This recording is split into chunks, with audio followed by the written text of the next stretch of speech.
ವೀಕ್ಷಕರಿಗೆ ನಮಸ್ಕಾರ. ಲೋಕದಲ್ಲಿ ನಾವು ಎಲ್ಲರಲ್ಲೂ ಗುಣದೋಷಗಳನ್ನು ಕಂಡೇ ಕಾಣ್ತೀವಿ. ಯಾರನ್ನಾದ್ರೂ ಒಬ್ಬರು ಪೂರ್ತಿ ಗುಣಗಳಿಂದ ಕೂಡಿದ್ದಾರೆ ಅಥವಾ ಪೂರ್ತಿ ದೋಷಗಳಿಂದ ಕೂಡಿದ್ದಾರೆ ಅಂತ ಹೇಳೋಕ್ಕೆ ಆಗೋದೇ ಇಲ್ಲ. ಇದಕ್ಕೆ ಒಂದೇ ಒಂದು ಎಕ್ಸೆಪ್ಷನ್, ಅಪವಾದ ಅಂತ ಹೇಳಿದ್ರೆ ಸಾಕ್ಷಾತ್ತಾಗಿ ಭಗವಂತನೇ ಅವತಾರ ಮಾಡಿದಾಗ ಆವಾಗ ಅವನು ತನಗೆ ತನ್ನ ಅಪಾರವಾದ ಅಸಂಖ್ಯೇಯವಾದ ಗುಣಗಳಲ್ಲಿ ಅದು ಎಷ್ಟು ಬೇಕೋ ಅಷ್ಟನ್ನು ತುಂಬಿಸ್ಕೊಂಡು ಬಂದಿರ್ತಾನೆ. ಆ ಅವತಾರದ ಕೆಲಸ ಏನೋ, ಅದಕ್ಕೆ ಬೇಕಾದ ಗುಣಗಳೇನೋ ಅದನ್ನೆಲ್ಲ ತುಂಬಿಸ್ಕೊಂಡು ಬಂದಿರ್ತಾನೆ ಅವನು. ಅಷ್ಟು ಬಿಟ್ಟರೆ ಅವನಲ್ಲೂ ಕೂಡ ದೋಷಗಳನ್ನು ಆ ಅವತಾರದ ಸಮಕಾಲದಲ್ಲೂ ಹೇಳಿರುವಂಥವರು ಇರ್ತಾರೆ, ಆಮೇಲೂ ಹೇಳುವಂಥವರು ಇರ್ತಾರೆ. ಕೃಷ್ಣನ ಬಗ್ಗೆ, ರಾಮನ ಬಗ್ಗೆ ದೋಷಗಳನ್ನು ಹೇಳುವಂಥವರು ಎಷ್ಟೋ ಜನ ಇರ್ತಾರೆ. ಉದಾಹರಣೆಗೆ ರಾಮ ನೋಡಿ ಮರದ ಹಿಂದೆ ನಿಂತ್ಕೊಂಡು ವಾಲಿಯ ಸಂಹಾರ ಮಾಡಿಬಿಟ್ನೆಲ್ಲ, ಇದೇನು ಧೀರನ ಲಕ್ಷಣವಾ ಅಂತಂದ್ಬಿಟ್ಟು ಕೇಳೋರು ಇರ್ತಾರೆ. ಅಷ್ಟೇ ಅಲ್ಲ, ಆ ಪ್ರಶ್ನೆ ವಾಲಿಗೆ ಬಂದಿತ್ತು. ಆದರೆ ರಾಮ ಕೊಟ್ಟ ಉತ್ತರದಿಂದ ವಾಲಿಗೇನೆ ಸಮಾಧಾನ ಆಯಿತು. ಆಯಿತು, ನೀನು ಮಾಡೋದ್ರಲ್ಲಿ ನಾನು ಇನ್ನು ತಪ್ಪು ಹೇಳೋದಿಲ್ಲ, ನಾನು ಒಪ್ಕೊಂಡೆ ನಿನ್ನ ಮಾತನ್ನು ಅಂತಂದ್ಬಿಟ್ಟು ವಾಲಿನೇ ಒಪ್ಕೊಂಡ್ಬಿಡುವಂತಹ ಸನ್ನಿವೇಶ ಇದೆ.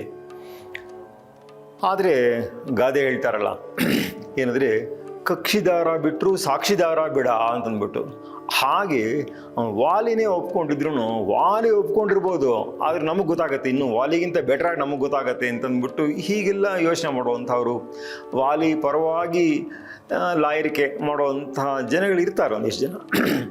ಹಾಗೆಯೇ ಕೃಷ್ಣ ಅವತಾರದಲ್ಲೂ ಅಷ್ಟೇ, ಅವರು ಕೃಷ್ಣನಿಗೆ ಅಗ್ರಪೂಜೆ ಸಲ್ಲಬೇಕು ಅಂತ ಭೀಷ್ಮರು ಹೇಳಿದ್ರೆ, ಅವನೇನು ಮಹಾ ಆಫ್ಟರ್ ಆಲ್ ಗೊಲ್ಲ ಅಂತಂದ್ಬಿಟ್ಟು ಅದಕ್ಕೆ ಚಕಾರ ನಕಾರ ಇದೆಲ್ಲ ಎಳೆದಂಥವನು ಶಿಶುಪಾಲ, ಈ ಥರದವೆಲ್ಲ ಅವರೆಲ್ಲ ಇದ್ದಾರೆ. ಅಂದರೆ ಗುಣಗಳಲ್ಲಿಯೇ ದೋಷವನ್ನು ಕಂಡಿಯುವಂಥವ್ರು ಇರ್ತಾರೆ ಅವರು. ಸಂಸ್ಕೃತದಲ್ಲಿ ಅಸೂಯ ಅನ್ನೋದಕ್ಕೆ ಒಂದು ಡೆಫಿನೇಷನ್ ಹೇಳಬೇಕಾದ್ರೆ ಗುಣೇಶು ದೋಷಾವಿಷ್ಕರಣಂ ಅಂತ, ಗುಣಗಳಲ್ಲಿ ದೋಷವನ್ನು ಕಂಡುಹಿಡಿಯುವಂಥದ್ದು. ಗುಣಗಳಲ್ಲಿ ಇರೋದೋ ಇಲ್ಲದೇ ಇರೋವಂಥ ಏನೋ ಒಂದು ದೋಷನ ಎತ್ತಿ ಹೇಳಬೇಕು, ಹೊರಗೆ ತೆಗೆದು ಹೇಳಿ ತೋರಿಸಿ ನೀವು ಯಾವುದನ್ನ ಗುಣ ಅಂದ್ಕೊಂಡಿದ್ದೀರೋ ಅದು ಆ್ಯಕ್ಚುಲಿ ದೋಷ ರೀ ಅಂತ ಹೇಳಿಬಿಟ್ಟು ಮಾಡಿಬಿಡುವಂಥದ್ದು. ಇದಕ್ಕೆ ಅಸೂಯೆ ಅಂತ ಹೇಳ್ತಾರೆ ಅಂತ. ಅಂದರೆ ಯಾರಾದ್ರೂ ತುಂಬ ಪಂಕ್ಚುಯಲಾಗಿ ಬಂದರು ಅಂತ ಇಟ್ಕೊಳ್ಳಿ, ಅವ್ರಿಗೆ ಮಾಡೋಕ್ಕೆ ಕೆಲಸ ಇಲ್ಲ, ಅದಕ್ಕೆ ಟೈಮ್ ಸರಿಯಾಗಿ ಬಂದರು ಅಂತ ಹೇಳುವಂಥದ್ದು. ಲೇಟಾಗಿ ಬಂದರೆ ಅದಕ್ಕೂ ಒಂದು ದೋಷ ಹೇಳುವಂಥದ್ದು. ಎಲ್ಲದಕ್ಕೂ ಮುಂಚೆ ಬಂದರೂ ದೋಷ ಎಲ್ಲದಕ್ಕೂ ದೋಷ ಹೇಳುವಂಥವ್ರು ಇದ್ದೇ ಇರ್ತಾರೆ. ಹೀಗೆಲ್ಲ ಉಂಟು. ಆದರೆ ಬೇರೆಯವರ ಗುಣಗಳನ್ನು ಸರಿಯಾಗಿ ಗುರುತಿಸೋವಂಥದ್ದು ಇದು ಸುಲಭವಾದ ಕೆಲಸವೇ ಅಲ್ಲ. ಸಂಸ್ಕೃತದಲ್ಲಿ ಒಂದು ಮಾತು ಹೇಳ್ತಾರೆ, ನಾ ಗುಣೀ ಗುಣಿನಂ ವೇತ್ತಿ. ಸ್ವತಃ ಯಾವನಿಗೆ ಒಂದು ಗುಣ ಇರೋದಿಲ್ವೋ ಅಂಥವರು ಮತ್ತೊಬ್ಬರಿರುವಂತಹ ಗುಣವನ್ನು ಗುರುತಿಸೋದೇ ಇಲ್ಲ, ರೆಕಗ್ನೈಸೇ ಮಾಡೋಕ್ಕೆ ಆಗಲ್ಲ ಅವ್ರಿಗೆ. ಅಂದರೆ ಒಂದು ಕೆಲಸವನ್ನು ಮಾಡಬೇಕಾದ್ರೆ ಎಷ್ಟು ದೊಡ್ಡ ಸಾಧನೆ ಮಾಡ್ತಾರೆ, ಕಷ್ಟಪಟ್ಟಿರ್ತಾರೆ ಒಬ್ಬರು ಅನ್ನೋದು ಗೊತ್ತೇ ಆಗೋದಿಲ್ಲ. ಏನು ಮಹಾ ಅಂತ ಅಂದ್ಕೊಳ್ಳುವಂಥದ್ದು, ನಾನು ಅದಕ್ಕಿಂತ ಚೆನ್ನಾಗಿ ಮಾಡಬಲ್ಲೆ, ಅದಕ್ಕಿಂತ ಚೆನ್ನಾಗಿ ಮಾಡೋರು ಬೇಕಾದ ಜನ ಇರ್ತಾರೆ ಅಂತ ಬರೀ ಇದನ್ನ ಲೂಸಾಗಿ ಮಾತಾಡುವಂಥವ್ರು. ಸ್ವಾನುಭವದಿಂದ ಅದೇ ಕೆಲಸವನ್ನು ತಾವು ಸಾಧಿಸಿ ನೋಡಿ ಆ ಅನುಭವದ ಬೇಸಿಸ್ ಮೇಲೆ ಹೇಳಿದರೆ ಅದಕ್ಕೊಂಚೂರಾದ್ರೂ ಬೆಲೆ ಇರುತ್ತೆ. ಅದಿಲ್ಲದೆ ಲಘುವಾಗಿ ಮಾತಾಡುವಂಥದ್ದು. ಅದಕ್ಕೆ ಸಂಸ್ಕೃತದಲ್ಲಿ ಹೇಳೋದು ನ ಅಗುಣಿ ಗುಣಿನಂ ವೇತ್ತಿ ಅಂತ. ಸ್ವತಃ ಗುಣಶಾಲಿ ಅಲ್ಲದವನು ಇನ್ನೊಬ್ಬನ್ನ ಗುಣಶಾಲಿ ಆದವನನ್ನು ಅರ್ಥನೇ ಮಾಡ್ಕೊಳ್ಳಲ್ಲ, ತಿಳ್ಕೊಳ್ಳೋದೇ ಇಲ್ಲ ಅವನು. ಒಂದು ವೇಳೆ ತಾನು ಗುಣಶಾಲಿಯಾಗಿದ್ದು ಮತ್ತೊಬ್ಬ ಗುಣಶಾಲಿಯಾಗಿರುವಂಥ ಅವನ್ನ ಕಂಡ್ರೆ ಅದ್ಯಾಕೋ ಚುರ್ರನ್ನತ್ತೆ. ಗುಣಿ ಗುಣಿಷು ಮತ್ಸರಿ, ಆ ಮಾತ್ಸರ್ಯ ಅನ್ನೋದು ಬಂದ್ಬಿಡುತ್ತೆ. ನಾನೇ ಶೈನ್ ಆಗಬೇಕು, ಮತ್ತೊಬ್ಬರು ಮೇಲೆ ಬರಬಾರ್ದು, ನಾನೇ ಟಾಪ್ ಮೋಸ್ಟ್ ಅಂತ ಇರಬೇಕು, ನನಗಿನ್ನೊಬ್ಬ ರೈವಲ್ ಅಂತ ಬರಬಾರ್ದು ಅನ್ನೋವಂಥದ್ದು. ಈ ಥರದ್ದೆಲ್ಲನೂ ತುಂಬ ಕಷ್ಟಪಡೋರೆಲ್ಲ ಇರ್ತಾರೆ. ಹೀಗೆಲ್ಲನೂ ಮಾಡಿ ಬೇರೆಯವ್ರಿಗೆ ಕಷ್ಟ ಕೊಡುವಂಥವ್ರು. ಮಾತ್ಸರ್ಯ ಅಂದರೆ ಅದೇನು ಕಡಿಮೆ ಕೆಲಸ ಮಾಡಿಸುತ್ತೆಯೇ, ಏನೇನು ಬೇಕಾದ್ರೂ ಮಾಡಿಸ್ಬೋದು.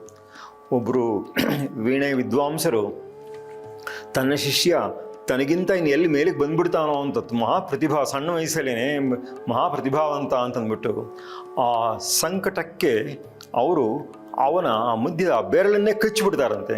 ಹಾಗಾಗ್ಬಿಟ್ಟು ಇನ್ನು ಜನ್ಮದಲ್ಲಿ ನಾವು ಮುಂದಕ್ಕೆ ವಿಣೆಯನ್ನು ನೋಡ್ಸೋಕ್ಕಾಗೋದಿಲ್ಲ. ಈ ರೀತಿಯಾಗಿ ಆಗಿಬಿಟ್ಟಿರುವಂಥದ್ದು ಐತಿಹಾಸಿಕವಾಗಿ ನಡೆದಂತಹ ಘಟನೆ ಇದು.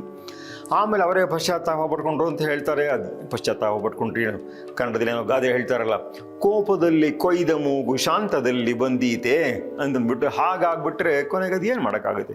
You can do, you can not undo, ಹಂಗಾಗೋಗ್ಬಿಡುತ್ತೆ. ಸೊ ಹೀಗ ಗುಣಿಷು ಮತ್ಸರಿ ಗುಣೀಚ ಗುಣರಾಗೀಚ, ಸ್ವತಃ ಗುಣಶಾಲಿಯಾಗಿದ್ದು ಬೇರೆಯಲ್ಲಿರುವಂತಹ ಒಳ್ಳೆಯ ಗುಣಗಳನ್ನು ಗುರುತಿಸುವಂತಹದ್ದು, ಅದನ್ನ ಕಂಡ್ರೆ ಇಷ್ಟಪಡುವಂತಹದ್ದು ಅದು ಬಹಳ ಸರಳ ವ್ಯಕ್ತಿಯ ಸ್ವಭಾವ ಅದು. ಆದರೆ ಅಂತಹ ಸರಳರೇ ವಿರಳರು ಅಂತ ಹೇಳುತ್ತೆ ಸುಭಾಷಿತ. ವಿರಳ ಸರಳೋ ಜನಃ ಅಂತಂದ್ಬಿಟ್ಟು, ಅಂತಹವ್ರು ತುಂಬ ವಿರಳ ಅಂತಂದ್ಬಿಟ್ಟು. ಇದು ಒಂದು, ಅದು ಬೇರೆಯವರಲ್ಲಿರುವಂಥದ್ದನ್ನು ಹೇಳುವಂಥದ್ದು. ನಮಗೆ ನಮ್ಮ ಬಗ್ಗೆನೇ ನಾವು ಏನು ಅಂದ್ಕೊಳ್ತೀವಿ? ದೇವರು ಎಲ್ರಿಗೂ ಕಂಪಲ್ಸರಿಯಾಗಿ ಒಂದು ವರ ಕೊಟ್ಬಿಟ್ಟಿದ್ದಾನೆ. ನೀವು ಅದು ಬೇಕಾದ್ರೆ ಶಾಪ ಅಂತ ಬೇಕಾದ್ರೆ ಅನ್ಕೋಬೋದು. ಏನದು ಅಂತ ಹೇಳಿದ್ರೆ, ಯಾರಾದರೂ ಕನ್ನಡಿ ಮುಂದೆ ನಿಂತ್ಕೊಂಡು ನಾ ಚೆನ್ನಾಗೇ ಇಲ್ಲ ಅಂತ ಅಂದ್ಕೊಳ್ತಾರಾ? ಯಾರೂ ಇಲ್ಲ. ಎಂಥ ಒಂದು ಕೋತಿ ಮೂತಿ ಆಗಿರಲಿ, ಕನ್ನಡಿ ಮುಂದೆ ನಿಂತ್ಕೊಂಡ್ರೆ ನಾನು ಪರವಾಗಿಲ್ಲ, ಅವರು ಎಲ್ಲರೂ ಇದು ಮಾಡೋ ಅಷ್ಟೆಲ್ಲ ಚೆನ್ನಾಗಿಲ್ದಿರ್ಬೋದು, ನಾನು ತಕ್ಕಮಟ್ಟಿಗೆ ಚೆನ್ನಾಗೇ ಇದ್ದೀನಿ ಅಂತಲೇ ಮನಸ್ಸಿಗೆ ಬರ್ತೀವಿ. ನಾನು ಚೆನ್ನಾಗಿಲ್ಲ ಅಂತ ಅನಿಸೋದಿಲ್ಲ. ಅಷ್ಟೇ ಅಲ್ಲ, ಕೆಲವರು ಹಾಡಿದ್ರೆ ಯಾರೊಬ್ರು ಚಿಕ್ಕ ವಯಸ್ಸಲ್ಲಿ ನೀ ಸಂಗೀತ ಕಲಿಬೇಡಮ್ಮ ಅಂತಂದ್ಬಿಟ್ಟು ಹೇಳಿದೆ. ಏನು ಅಂತ ಕೇಳಿದ್ರೆ, ನೀನು ಹಾಡಿದ್ರೆ ಸಪ್ತಸ್ವರಗಳು ಒಟ್ಟಿಗೆ ಬರುತ್ತೆ ಅಂದರೆ ಅವ್ರನ್ನ ಮೃದುವಾಗಿ ಹೇಳಿ ಹೀಗೆ ಹಾಡು ಹೀಗೆ ಹಾಡಬೇಡ ಏನೋ ಒಂದು ಹೇಳಿ ತಿದ್ದಿ ಒಂದು ಸರಿದಾರಿ ಕೂರಿಸುವಂಥದ್ದು ಒಂದು ಮೆಥಡ್. ಆದರೆ ಅವ್ರಿಗೆ ಬರೀ ತಪ್ಪೇ ಅದರಲ್ಲಿ ಕಾಣಿಸುವಂಥದ್ದು. ಹೀಗಾಗೋಗ್ಬಿಟ್ಟು ಹಾಗೆ ಬರೀ ದೋಷವನ್ನೇ ಹೇಳುವಂಥದ್ದು ಆಗೋಗ್ಬಿಡುತ್ತೆ. ನಮಗೇನೆ ನಾವು ಹಾಡ್ಕೊಳ್ಳುವಂಥದ್ದು ಪರವಾಗಿಲ್ಲ, ನಾನು ಚೆನ್ನಾಗಿ ಹಾಡ್ತೀನಿ, ಅವರಷ್ಟಿಲ್ಲದೆ ಹೋಗ್ಬೋದು ಅಂತಂದ್ಬಿಟ್ಟು ಹೀಗೇನೋ ಅಂದ್ಕೊಂಡು ತಮ್ಮ ರೂಪ ತಮಗೆ ಚೆನ್ನಾಗಿ ಕಾಣಿಸೋದು, ತಮ್ಮ ಕಂಠ ತಮ್ಮ ಕಿವಿಗೆ ಚೆನ್ನಾಗಿ ಕೇಳಿಸುವಂಥದ್ದು. ಇದು ದೇವ್ರು ಹಿಂಗೆ ಯಾಕೆ ಮಾಡಿಬಿಟ್ಟಿದ್ದಾನೋ ಅಂತ ಕೂಡ ಅನ್ಸೋದು ಒಂದ್ಸಲ. ಆಯಿತು, ಇದು ಲೋಕ. ಆದರೆ ಮಹಾತ್ಮರ ಬಗ್ಗೆ ಅವರು ತಮ್ಮನ್ನೇ ತಾವು ಹೇಗೆ ವ್ಯೂ ಮಾಡ್ಕೊಳ್ತಾರೆ. ಸಾಮಾನ್ಯವಾಗಿ ನಮ್ಮನ್ನು ನಾವೇ ವ್ಯೂ ಮಾಡ್ಕೊಳ್ಳೋದ್ರಲ್ಲಿ ಆಬ್ಜೆಕ್ಟಿವಿಟಿ ಬರಲ್ಲ. ಆಬ್ಜೆಕ್ಟಿವಿಟಿ ಅಂದರೆ ಯಥಾರ್ಥ ಅಂತ, ಅಂದರೆ ಅರ್ಥ ಅಂದರೆ ವಸ್ತು ಹೇಗಿದೆಯೋ ಹಾಗೆ, ಯಥಾ ತಥಾ ಹಾಗೆ ಗ್ರಹಿಕೆ ನಮಗೆ ಬರಲ್ಲ.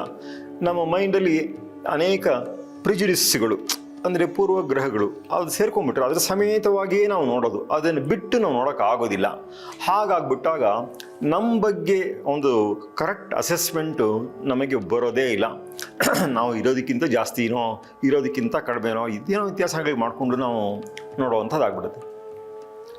ಆದರೆ ಸಜ್ಜನರ ವರ್ತನೆ ಎಷ್ಟು ವಿಶೇಷವಾಗಿರುತ್ತೆ ಅಂತಂದ್ಬಿಟ್ಟು ಸಂಸ್ಕೃತದಲ್ಲಿ ಒಬ್ಬ ಜಯಂತ ಭಟ್ಟ ಅಂದ್ಬಿಟ್ಟು, ಅವನು ನೈಯಾಯಿಕ. ಅಂದರೆ ಸಂಸ್ಕೃತದಲ್ಲಿ ನ್ಯಾಯಶಾಸ್ತ್ರ ಅಂದರೆ ಏನೋ ಬರೀ ಜಸ್ಟಿಸ್ಸು ಕೋರ್ಟ್ ಕಚೇರಿ ಥರದ್ದಲ್ಲ. ಸಂಸ್ಕೃತದಲ್ಲಿ ನ್ಯಾಯಶಾಸ್ತ್ರ ಅನ್ನೋದು ಪದ ತರ್ಕಶಾಸ್ತ್ರ ಅನ್ನೋ ಅರ್ಥದಲ್ಲಿ ಅದನ್ನು ಬಳಸುವಂಥದ್ದು. ಆದ್ದರಿಂದ ಆ ತರ್ಕಶಾಸ್ತ್ರದಲ್ಲಿ ಮಹಾ ವಿದ್ವಾಂಸನ ಅವನು ನ್ಯಾಯ ಮಂಜರಿ ಎನ್ನುವಂತಹ ಒಂದು ದೊಡ್ಡ ಗ್ರಂಥವನ್ನು ಬರೆದಿದ್ದಾನೆ. ಅವನ ಜೀವನದಲ್ಲಿ ಅದು ಏನು ಪಾಠಗಳಾಯಿತೋ ಅವನ್ನ ಜೈಲಿಗೆ ಹಾಕ್ಬಿಟ್ಟಿದ್ದ ರಾಜ. ಜೈಲಲ್ಲಿ ಕೂತ್ಕೊಂಡು ಬರೆದಿದ್ದಂತಹ ಗ್ರಂಥ ಅದು. ಆ ಗ್ರಂಥದಲ್ಲಿ ಒಂದು ಮಾತು, ಅದ್ಭುತವಾದಂತಹ ಒಂದು ಮಾತು ಬರುತ್ತೆ.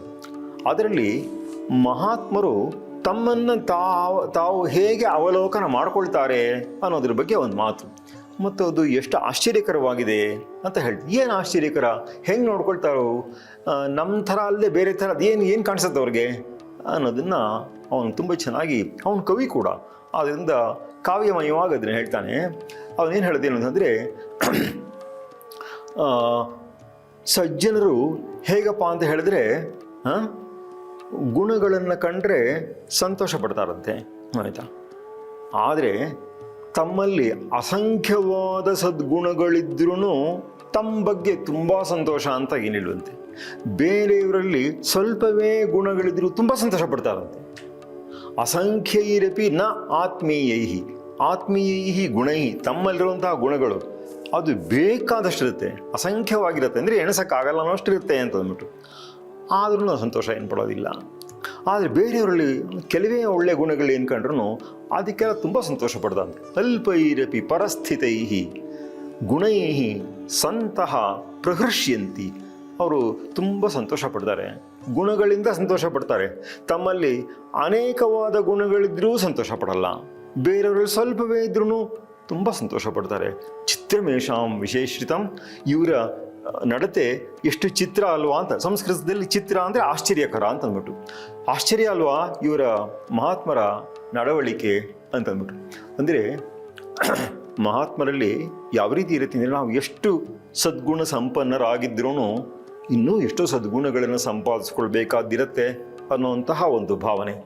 ಮತ್ತು ತಾನು ಮೆರೆಯೋದರ ಬದಲು ಬೇರೆಯವರಲ್ಲಿರುವಂತಹ ಸಣ್ಣ ಸಣ್ಣ ಸದ್ಗುಣನಾದ್ರೂ ಅದು ಕಡಿಮೆ ಪ್ರಮಾಣದಲ್ಲೇ ಇದ್ರೂ ಕೂಡ ಅದರ ಬಗ್ಗೆ ಒಂದು ಸಂತೋಷವನ್ನು ಪಡೋವಂತಹದ್ದು. ಸಂತೋಷ ಪಟ್ಟರೆ ಅದು ವ್ಯಕ್ತವಾಗೋದು ತಾನಾಗಿ ಆಗತ್ತೆ. ಹಾಗಿದ್ದಾಗ ಏನಾಗುತ್ತೆ, ಬೇರೆಯವರಲ್ಲಿ ಸದ್ಗುಣಗಳನ್ನು ಬೆಳೆಸೋದಕ್ಕೆ ಹೆಚ್ಚು ಅನುಕೂಲವಾಗುತ್ತೆ. ಆದ್ದರಿಂದ ತಮ್ಮಲ್ಲಿ ತಾವು ತಮ್ಮ ಸದ್ಗುಣಗಳನ್ನು ಬೆಳೆಸ್ಕೊಳ್ಬೇಕು ಅನ್ನೋದ್ರ ಬಗ್ಗೆ ಒಂದು ಎಚ್ಚರ, ಬೇರೆಯವರಲ್ಲಿ ಒಂದು ಸದ್ಗುಣ ಚೆನ್ನಾಗಿ ಬೆಳೀಲಿ ಅನ್ನುವಂತಹ ಒಂದು ಸಹಾನುಭೂತಿ, ಒಂದು ಆಸೆ, ಸಹಜವಾದ ಒಂದು ಆಸೆ, ಅವರು ಚೆನ್ನಾಗಿ ಬೆಳೀಲಿ, ಚೆನ್ನಾಗಿ ಆಗಬೇಕು ಅನ್ನುವಂತಹ ಒಂದು ಅಪೇಕ್ಷೆ, ಹೀಗಿರುವಂತಹದ್ದು. ಚಿತ್ರಮೇಷಾಂ ವಿಚೇಷ್ಟಿತಂ. ಎಷ್ಟು ಆಶ್ಚರ್ಯಕರವಲ್ವಾ ಅವರ ನಡತೆ ಅಂತಂದ್ಬಿಟ್ಟು ಆ ಕವಿ ಆ ಮಾತನ್ನು ತನ್ನ ನ್ಯಾಯ ಗ್ರಂಥದ ಆರಂಭದಲ್ಲಿ ಅವನ ಮಾತನ್ನು ಹೇಳ್ತಾನೆ. ಈ ಸಂದರ್ಭದಲ್ಲಿ ಶ್ರೀರಂಗ ಮಹಾಗುರುಗಳು ಹೇಳಿದಂತಹ ಒಂದು ಮಾತು ತುಂಬ ಅದ್ಭುತವಾಗಿದೆ.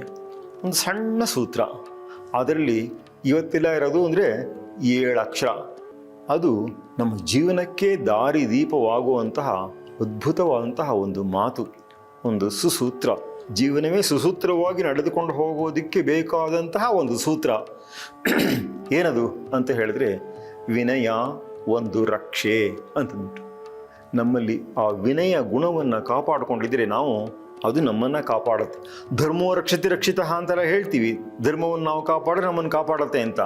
ಅದಕ್ಕಿಂತಲೂ ಸ್ಟ್ರಾಂಗ್ ಆಗಿ ಇದ್ರ ಬಗ್ಗೆ ಹೇಳ್ಬೋದು. ನಾವು ವಿನಯವಂತರಾಗಿದ್ದರೆ, ವಿನಯವನ್ನು ನಾವು ಕಾಪಾಡಿಕೊಂಡಿದ್ರೆ ವಿನಯ ನಮ್ಮನ್ನು ಕಾಪಾಡುತ್ತೆ ಅಂತಂದ್ಬಿಟ್ಟು. ಅಂದರೆ ನಮಗಿಂತಲೂ ಎಷ್ಟೆಷ್ಟೋ ಗುಣಸಂಪನ್ನರು, ಜ್ಞಾನ ಸಂಪನ್ನರು, ಧನ ಸಂಪನ್ನರು ಎಲ್ಲರೂ ಇರ್ತಾರೆ. ಆದ್ದರಿಂದ ವಿನಯದಿಂದ ಇರುವಂತಹದ್ದು, ವಿಶೇಷವಾಗಿ ವಿದ್ಯೆ ನಮ್ಮಲ್ಲಿ ಒಂದಿಷ್ಟು ಸಂಪಾದನೆ ಆಗಿಬಿಟ್ರೆ ನಾವು ತುಂಬ ಗರ್ವ ಪಡುವಂಥದ್ದು ಇರುತ್ತೆ. ಅದಾಗದಂತೆ ವಿನಯವನ್ನು ನಾವು ಕಾಪಾಡಿಕೊಳ್ಳುವಂಥದ್ದು ಬಹಳ ಮುಖ್ಯ ಅನ್ನುವಂಥ ಒಂದು ಸೂತ್ರವನ್ನು ಇದು ನಮಗೆ ಹೇಳ್ಕೊಡುತ್ತೆ.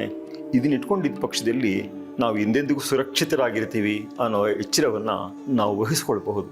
ನಮಸ್ಕಾರ.